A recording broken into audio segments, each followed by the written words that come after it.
Vamos a empezar entonces con dos maneras de entrar al tema de la masculinidad. Primero quisiera que pensemos que la problemática de la masculinidad tiene que ver con la visibilidad, ¿sí? O tiene que ver también con la ceguera. Por ejemplo, imaginémonos que un varón se muestra delante de un espejo, ¿sí? Probablemente ese varón se vea a él mismo, ¿sí? Sobre todo si es un varón, ¿qué les puedo decir?, de clase media, un varón blanco, seguramente que se verá a sí mismo, ¿sí? El espejo le devuelve eso que es, sin ninguna caracterización, sin ninguna marcación. Lo que el varón del que estamos hablando no llega a ver en el espejo es su propio privilegio. Entonces, si no vemos el privilegio, es muy difícil operar, ¿sí?, sobre justamente esa subjetividad. Prácticamente todos los varones tienen posibilidad de ser discriminados. ¿Por qué? Porque existe un estereotipo que es muy exigente con respecto a lo que debe ser un varón. Lo voy a citar. Por ejemplo, según el consenso general, en Estados Unidos, el único hombre que no tiene que avergonzarse de nada es un joven casado, padre de familia, blanco, urbano, norteño, heterosexual, protestante, que recibió educación superior, tiene un buen empleo, aspecto, peso y altura adecuados y un reciente triunfo en los deportes. Aquí tenemos un estereotipo sobre lo que debe ser el hombre. Es muy útil poner en diálogo esta idea con los números, ¿sí? Nadie dudaría de que ser varón es lo que enumera Goffman, o es casi todo lo que enumeró Goffman. Pero si vamos a los números, prácticamente nadie de los varones cumple con todas las condiciones. Existen las definiciones esencialistas de la masculinidad. Las definiciones esencialistas seleccionan un atributo, una cualidad que sería prototípicamente masculina y también destacan cualidades esenciales prototípicamente femeninas. Si es cierto que hay algo esencial en lo masculino y en lo femenino, estaría bien preguntarse por qué todos estos expertos, reitero, médicos, psicoanalistas, psicólogos, católicos, en fin, etcétera, etcétera, etcétera, por qué estos expertos, ¿sí?, estas personas que apuestan a la definición esencialista, nunca se ponen de acuerdo. Bueno, ahí tenemos una pista, un indicio de que si no se ponen de acuerdo es porque efectivamente se hace muy difícil, si no directamente imposible, hablar de una esencia masculina o una esencia femenina o de cualquier tipo. Luego tenemos las definiciones positivistas, ¿sí? El positivismo, algo así como la panacea del pensamiento científico moderno, entendía que hay que sencillamente detenerse a observar los comportamientos que desarrollan varones y mujeres. A través de la observación de los comportamientos y de los pensamientos también, ¿por qué no?, de varones y mujeres, vamos a ver cómo esos hechos bien reales o esas palabras bien reales que nosotros escuchamos nos permite, si las vamos registrando y logramos construir estadísticas, nos permite reconstruir hechos que estadísticamente podemos asignar a lo masculino y hechos que estadísticamente nos salvarían a las claras, ¿sí?, de lo femenino. Y en el medio podríamos armar una escala de más masculino a más femenino, o de más femenino a más masculino. Bueno, es complicado, sinceramente, adherir a esta postura porque realmente la mirada nuestra no es inocente. Si habíamos hablado, digamos, de que la masculinidad, sobre todo, es una interpelación institucional, que la masculinidad, sobre todo, es una interpelación, efectivamente estamos hablando de que hay un guión cultural, ¿sí?, de que hay un conjunto de preconceptos que efectivamente ponemos en acción cuando nos ponemos a observar y nos ponemos a construir esa escala entre masculinidad y feminidad, ¿sí? Bueno, luego tenemos las definiciones normativas acerca de la masculinidad. Hace referencia a lo que debe ser, ¿sí? Lo que debe tener, lo que debe hacer un varón. Es decir, es una definición que opta por el deber ser, ¿sí? Por el deber tener, por el deber demostrar.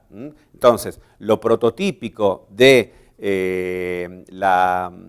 de la masculinidad sería justamente demostrar solvencia para convertirse en varón proveedor, ¿sí? Demostrar contención para, digamos, ser el jefe de la familia, ¿sí? Tener una apariencia canónicamente masculina, una apariencia ruda, ser aventurero, ser conquistador, etcétera, etcétera, etcétera. Y esta definición también presenta problemas. ¿Por qué? Porque dijimos que es una definición normativa, ¿sí? Pero sucede que a muchos varones no les interesa cargar sobre los hombros con una apariencia ruda, cargar sobre los hombros con ser casi héroes deportivos a toda costa, cumplir con, digamos, el conjunto de apariencias que por lo general se le endilgan sistemáticamente a los varones. Entonces, ¿qué clase de norma es aquella que no solamente casi todos no cumplen, como decía Goffman, sino además esa norma a la cual casi nadie adhiere? Me gustaría proponer la siguiente definición de masculinidad. De ahí que podamos definir la masculinidad como un lugar dentro del sistema de relaciones de género, sistema históricamente construido. Y que ese lugar consiste, por un lado, en las prácticas a través de las cuales los varones y las mujeres lo ocupan, y por otro, por los efectos que dichas prácticas generan en la experiencia corporal, en la personalidad y en la cultura. Efectivamente, las masculinidades hegemónicas son aquellas masculinidades más legítimas, aquellas, ¿sí?, que representan por antonomasia el modelo de varón que construye interpelaciones mediante una sociedad en un determinado momento histórico. Paradojalmente, la masculinidad hegemónica numéricamente es la más floja. Ya lo habíamos visto con Goffman. ¿Quién cumple con tantas categorías, ¿sí?, con tantos requisitos, digamos, para ser varón? Muy pocos. Pero sin embargo, y acá está el gran dato para la sociología, es que son muy pocos y sin embargo esa imagen valorativa la tenemos casi todos. Goffman decía, los valores centrales de una sociedad pican poco, pero todos nos rascamos. Luego tenemos las masculinidades subordinadas. Efectivamente aquí tenemos que hablar de, por ejemplo, las masculinidades gays y las masculinidades trans. Efectivamente, son masculinidades que tienen que vivenciarse y experienciarse abriéndose paso muchas veces a los codazos a través de las obturaciones que le pone la masculinidad hegemónica y su gran conjunto de instituciones. La masculinidad subordinada no es solamente una cuestión de estigma a nivel de interacciones cara a cara.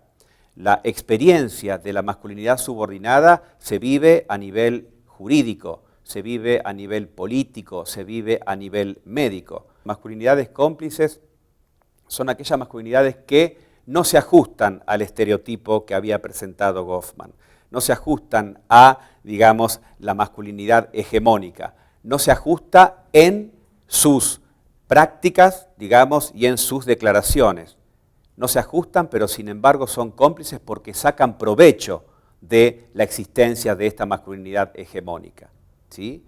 No van a ser varones violentos, por ejemplo, en el ámbito familiar, ni van a ser varones que van a andar permanentemente haciendo alarde vía disciplina dramática mediante de una, digamos, corporalidad ruda. Pero sacan provecho de que la masculinidad hegemónica esté vigente porque, por ejemplo, se sienten legitimados para que, llegado el momento, quien postergue la carrera profesional sea la esposa, en caso de que se haya casado, y no ellos, ¿sí? De manera que ahí tenemos una masculinidad no directamente hegemónica, pero que sin embargo saca provecho de aquello que lo hegemónico pone en el nivel del imaginario social.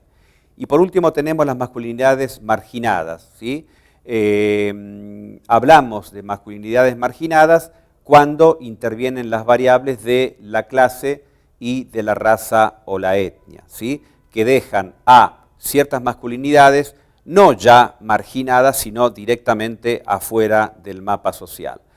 Por ejemplo, podemos ver, y hay muchos documentales al respecto, la demonización sistemática de los varones negros en Estados Unidos, ¿sí? Los varones negros en Estados Unidos han recorrido un camino muy dramático en el imaginario de esa sociedad que va del violador hasta el criminal, ¿sí? Pero también son masculinidades marginadas porque, por ejemplo, pueden reconocerse ciertos valores hegemónicos en un atleta negro, por ejemplo, pero sin embargo, eso que se le reconoce a esa persona en particular no encuentra ecos en el resto de la organización social. Sigue siendo una masculinidad marginada.